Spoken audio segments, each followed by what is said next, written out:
Hello दोस्तों, good morning all of you. मेरे YouTube channel में आपका स्वागत है।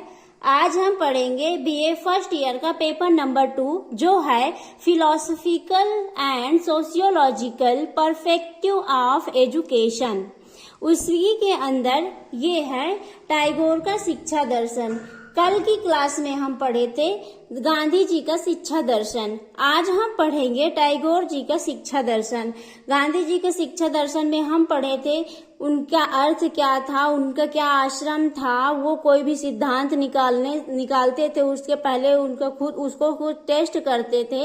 ये सब हमने देखा था कैसा उनका सिद्धांत रहता था, शिक्षा के विषय में उनका क्या कहना था, ये हम सब देखे थे कल गांधी जी के दर्शन शास्त्र में। आज हम देखते हैं टैगोर जी का शिक्षा दर्शन। तो अब हम देखते हैं टैगोर का क्या शिक्षा दर्शन में क्या महत्व था, उनका क्या मानना था शिक्षा दर्शन में, वो क्या योगदान दिए हैं ये देखते हैं। तो टैगोर को विश्वास था, टैगोर जी को विश्वास था कि प्राकृतिक जो प्रकृति है मानव तथा अंतर्राष्ट्रीय में मेल एवं प्रेम है। प्रकृति को मानव तथा अंतर्राष्ट्रीय इन दोनों में मेल एवं प्रेम है। तो सच्ची शिक्षा के द्वारा कि सभी वस्तुएं में प्रेम और मेल होना की भावना विकसित होती है, इनका कहना था। तो क्या है टैगोर जी के समय में शिक्षा का समाज की आवश्यकताओं से मेल नहीं था। मतलब जब टैगोर जी का समय था उस समय शिक्षा का महत्व इतना नहीं था जितना कि वर्तमान समय में है। वर्तमान समय में बहुत है। तो ये टैगोर जी जो थे इन्होंने इनका विरोध किया था, घोर विरोध किया था। उन्होंने तत्कालीन शिक्षा का घोर विरोध किया, कहा कि शिक्षा का उद्देश्य बालक को, उन्होंने ये बात कहा है, टैगोर जी ने कहा था कि शिक्षा का उद्देश्य बालक को जीवन तथा विश्व के स्वर के मेलन से पूर्णतः अवगत कराए। मतलब शिक्षक से अवगत कराना चाहिए बालक को, उनका कहना ये था। फिर उन्होंने टैगोर जी का ये भी विश्वास था, टैगोर जी को यह विश्वास था कि शिक्षा प्राप्त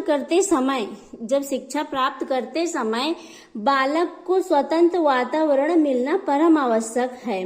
मतलब जब भी बालक पढ़ता है, स्टडी करता है, तो उस टाइम उनका जो माहौल होता है, वातावरण होता है, वो शांत होना चाहिए, स्वतंत्र होना चाहिए, एकांत होना चाहिए। बालक के माइंड में प्रेशर नहीं होना चाहिए। तब जब वो शिक्षा प्राप्त करता हो, जब वो स्टडी करता हो, उस टाइम बालक को कोई प्रेशर नहीं होना चाहिए। टैगोर जी का यह मानना था।